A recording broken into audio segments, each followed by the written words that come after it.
So the Sixers beat the Knicks 119-108 in a pretty interesting game, to say the least. Obviously, we weren't dealt the best hand in the first quarter, with Jalen Brunson going absolutely apeshit. Like, the guy couldn't miss. He was on pace for like an 80-point game or something stupid. But we did hold him and contain him slightly with a few defensive adjustments, and he only ended the game with around 30 points, so 10 points through 3 quarters, so not too bad there.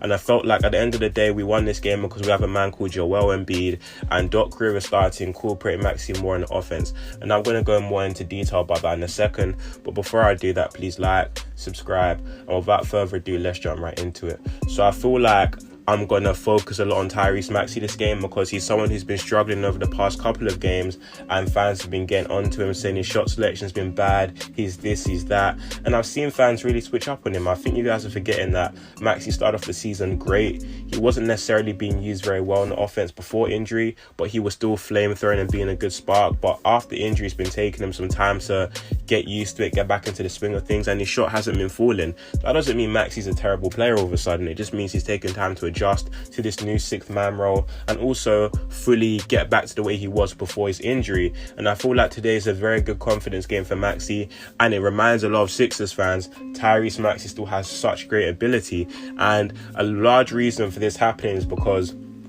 Mitchell Robinson wasn't there for the Knicks, which means they were throwing a lot of double teams at Embiid, which almost led Tyrese Maxey to be wide open the perimeter to either hit a wide open three, or, for example, if Jalen Brunson or whoever's rotating over, closeouts a bit late, Tyrese Maxey burst past them with a quick first step and that's a wide open floater or a tough layup in the paint, which he was finishing today. So as a whole, I feel like the Knicks didn't really game plan for Tyrese Maxey, and therefore this led them to get punished. Another thing that led Maxey to be very successful was the pick and roll. I don't understand why Maxey isn't being used in the pick and roll of Embiid enough. We cry about Harden and Embiid not running enough pick and rolls, which is understandable because they'll be the most unstoppable pick and roll duo in the league. But Tyrese Maxey's still there as well. This guy's probably the quickest guy in the league.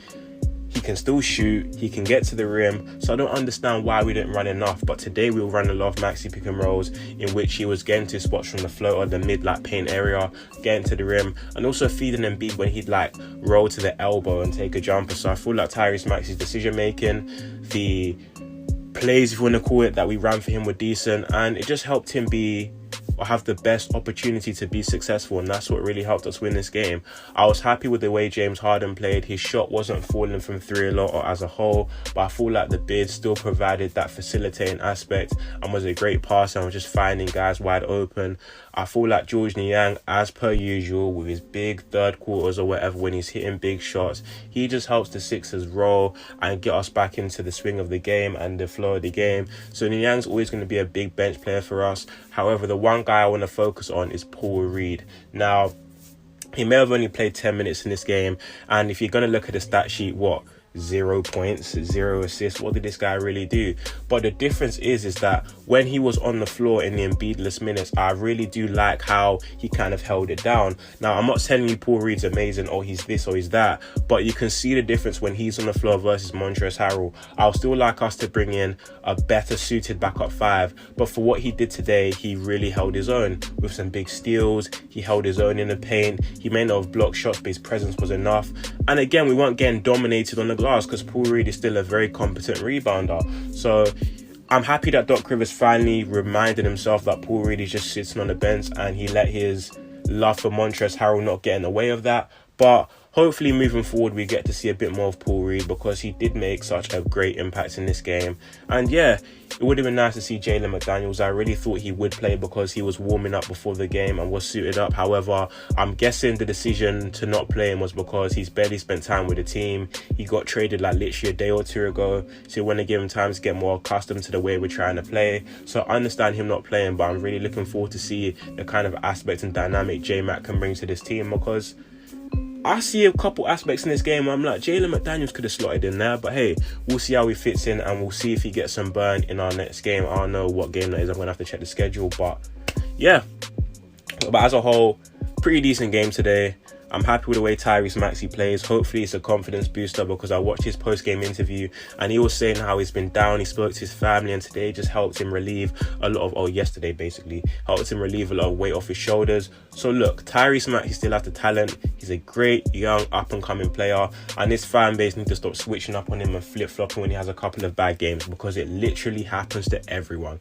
But that's all I really got in this video. I ain't really got much else to say. I could quickly touch on how, close this game is, but if you watch the game, it's pretty close, and the Knicks did lead for quite a lot of this game. But the field goal percentage, the three-point percentages, everything was pretty close and tight-knitted. But obviously, we did end up squeaking out the win, and that's because we have the main man, Embiid, at the end of the day. So, yeah, decent win. We go on to the next one. Thank you guys for listening. Please like, subscribe. More Sixers content on the way. For those of you guys who didn't know, I am a Sixers fan. I just never made Sixers content. It doesn't make sense, no.